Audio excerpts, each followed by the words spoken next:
Hi friends, இன்னைக்கு நம்ம கிச்சன்ல இறால் வச்சு சூப்பரான கிரேவி எப்படி செய்யறதுன்னு பார்க்க போறோம்.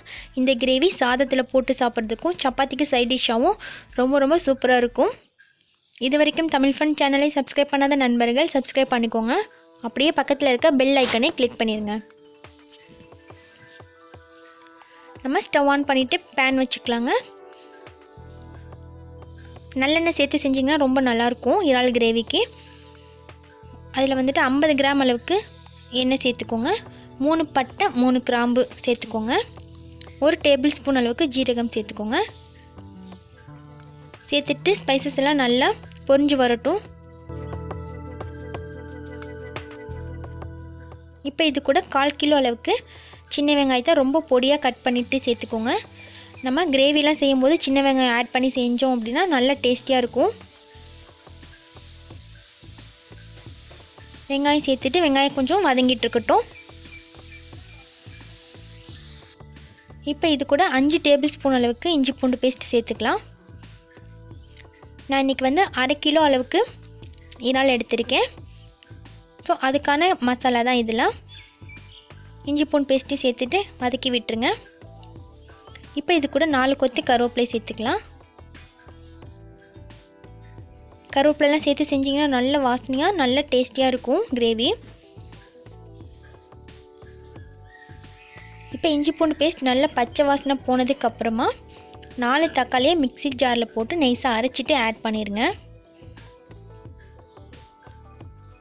தக்காளி வதங்கிட்டு இருக்கும்போதே இந்த கிரேவிக்கு தேவையான அளவுக்கு உப்பு, 1 டீஸ்பூன் மஞ்சள் தூள்,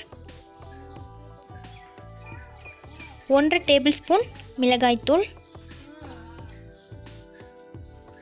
2 டேபிள் ஸ்பூன் மல்லித்தூள்,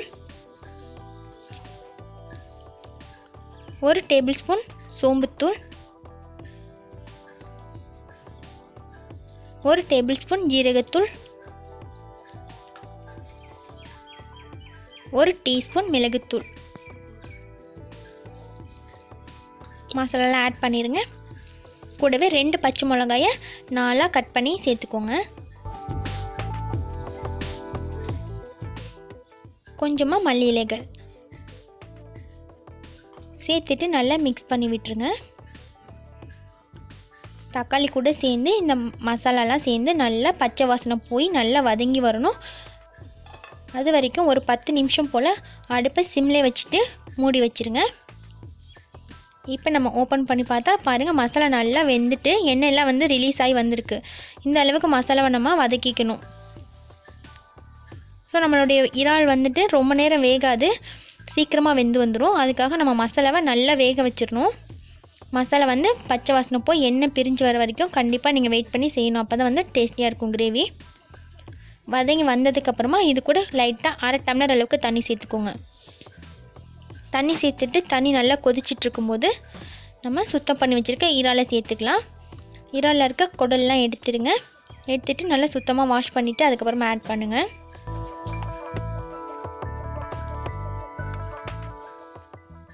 இறால் ரொம்ப நேரம் வேக வச்சிங்க அப்படின்னா ஒரு மாதிரி ரப்பர் மாதிரி ஆயிரும். கரெக்டாக 5 மினிட்ஸ் வேக வச்சிங்கன்னா போதும். அப்போ தான் உங்களுக்கு இறால் வந்து நல்ல சாஃப்டாக வெந்து வந்திருக்கும். ரொம்ப அதிக நேரம் வெந்துச்சு அப்படின்னா நல்லா இருக்காது. ஸோ எல்லாத்தையும் சேர்த்து நல்லா மிக்ஸ் பண்ணி விட்டுருங்க. மிக்ஸ் பண்ணி வச்சுட்டு நம்ம க்ளோஸ் பண்ணி வச்சிடலாம். ஸ்டவ் வந்து மீடியமாக இருக்கட்டுங்க. ஸோ இந்த கிரேவி கொதிச்சிட்ருக்க மாதிரி ஸ்டவ் இருக்கட்டும்.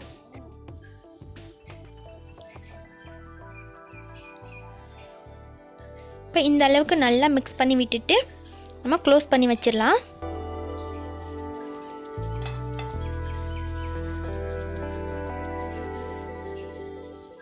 இப்போ 5 மினிட்ஸ்க்கு அப்புறம் நம்ம ஓப்பன் பண்ணி பார்க்கலாம். ரொம்ப சூப்பராக வந்திருக்கு. ரொம்ப டேஸ்டியாக இருக்கும் இந்த கிரேவி. இதே மெத்தடில் நீங்களும் வீட்டில் ட்ரை பண்ணி பாருங்கள். ஸோ யம்மியான டேஸ்டியான இறால் கிரேவி நம்மளுக்கு சூப்பராக ரெடி ஆயிடுச்சுங்க. இதே மாதிரி நீங்களும் வீட்டில் ட்ரை பண்ணி பார்த்துட்டு எப்படி இருந்துச்சுன்னு கமெண்ட்டில் சொல்லுங்கள்.